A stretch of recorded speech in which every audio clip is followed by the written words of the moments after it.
பொங்கலோ பொங்கல்.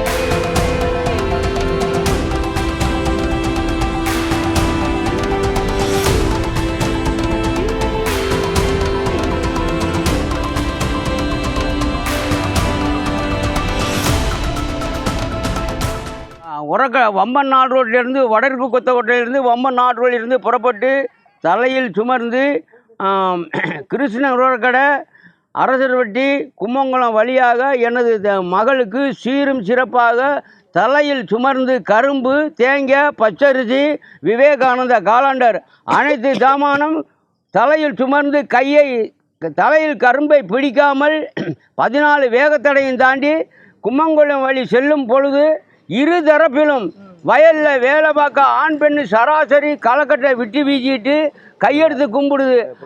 அச்சமயம் அதுக்கு சுலோவில் கையை காட்டி சுலோவில் எடுக்க வேண்டிய ஆள் பூரா எடுத்துக்கன்னு நிரந்தரமாக கையை காட்டுறேன். ஆலங்குடி ரோடு வரைக்கும் பின்தொடர்ந்து வந்து எடுத்துக்கிட்டு போகுது. அதுக்கு இடையில நம்பம்பட்டி மகளை கட்டி கொடுத்து 12 வருஷமாக குழந்தை இல்லாத காரணத்தால் அதற்கு என் ஆயுள் முழுவதும் பொங்கச்சீறு தலையில் சுமர்ந்து சைக்கிளில் தலையில் கரும்பு வச்சு சைக்கிள் ஓட்டி அவர்களுக்கு கொண்டே வீட்டில் இறக்க கடமைப்பட்டுள்ளேன்.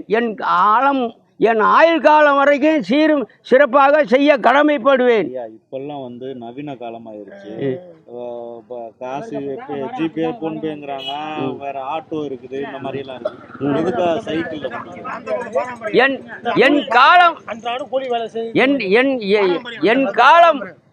என் காலம் இருக்கும் வரை தன்னை சுமந்து தன்னுடைய செயலை மேலே உள்ளவனுக்கு கட்டுப்பட்டு பயந்து தன்னுடைய திறமையை அவர்களுக்காக நான் சைக்கிளில் சுமந்து எடுத்து செய்ய கடமைப்பட்டுள்ளேன். அதில் சைக்கிளில் போய் அன்றாடம் காய்கறி வியாபாரம் விற்று அவருடைய குடும்பத்தை வழிநடத்தி வர்றார். அது மட்டுமல்லாமல் இன்னைக்கு தமிழருடைய திருநாள், உலகம் முழுவதும் தமிழர்களுடைய திருநாள் இன்னைக்கு சிறப்பாக கொண்டாடிக்கிற இந்த தருணத்தில் அவர் தொடர்ந்து தன்னுடைய மகளுக்காக பொங்கல் சீர் என்பது இன்னைக்கு தனி சிறப்பு முயற்சிக்காது. இன்றைக்கி பொங்கல் சீரை 17 கிலோமீட்டர் தூரம் நம்பம்பட்டியில் இருக்கும் அவர் மக வீட்டுக்கு 16 வேகத்தடை தாண்டி கடந்து அந்த வழிநெடுகளும் அவரை வரவேற்கிற ஒவ்வொரு பகுதியில் இருக்கிற சுற்று வட்டார பொதுமக்கள் ஆதாரத்தோடு அவரை சாமி மாதிரி கும்பிட்டுட்டு வழி அனுப்புகிறாங்க. அதுக்காக காத்துக்கு இருக்காங்க. சுற்று வட்டார பகுதியில் உள்ள பொதுமக்கள் பூரா இன்றைக்கி காத்துக்கு இருக்காங்க. அந்த தமிழருடைய கலாச்சாரம் இன்னைக்கு பேணி காக்குறாரு. ஒரு புதுக்கோட்டை மாவட்டத்துக்கு எங்களுக்கு கிடைச்ச ஒரு பொக்கிஷம். வயசில் 82 வயசாச்சு அவருக்கு. அதெல்லாம் கடந்து இன்னைக்கு தமிழருடைய எழுச்சி அவர் உடம்பே எனக்கு குள்ளரிக்குது. அவர் வயசுலலாம் இந்த மாதிரி பண்ணுறதுக்கு இனிமே இது யார் இருக்கா அப்படிங்கிற ஒரு விட்டு கவனிக்க மாதிரி இருக்குது. அதனால் தமிழக முதல்வர் அவர்களுக்கு புதுக்கோட்டை மாவட்டம் பொதுமக்கள் சார்பாகவும் சமூக ஆர்வலர் சார்பாகவும் தமிழருடைய கலாச்சாரத்தை பேணி காக்கின்ற அனைத்து சங்கங்களின் சார்பாகவும் ஒரு தமிழக முதல்வர்களுக்கு ஒரு அன்பான வேண்டுகோள்.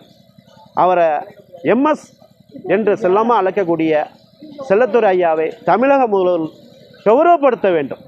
பொதுமக்களினுடைய கோரிக்கையாக ஏற்று நீங்கள் தமிழக முதல்வர்களுக்கும் தமிழக துணை முதல்வர்களுக்கும் இந்த பொதுமக்கள் புதுக்கோட்டை மாவட்ட பொதுமக்கள் மட்டும் இல்லை, உலக அளவில் இருக்கிற பொதுமக்கள் சார்பாகவும் சமூக ஆர்வலர்கள் சார்பாகவும் இன்றைக்கி தமிழோட கலாச்சாரத்தை பேணிக்கிற அவரை வரவழைத்து கௌரவப்படுத்தி புதுக்கோட்டைக்கு மாவட்டத்துக்கு ஒரு பெருமையை சேர்க்கின்ற எம்எஸ் ஐயா செல்லமாக அழைக்கக்கூடிய செல்லத்துறை ஐயாவை கௌரவப்படுத்த வேண்டுமா உங்களை அன்போடு பொதுமக்கள் சார்பாகவும் இளைஞர்கள் சார்பாகவும் எழுச்சியோடு காத்துக்கிருக்கோம். நீங்கள் என்றைக்கு அவரை வரவழைச்சு கௌரவப்படுத்திங்க புதுக்கோட்டை மாவட்டமே இன்றைக்கி பொதுமக்களை ஆவலாக காத்துக்கிருக்கோம்.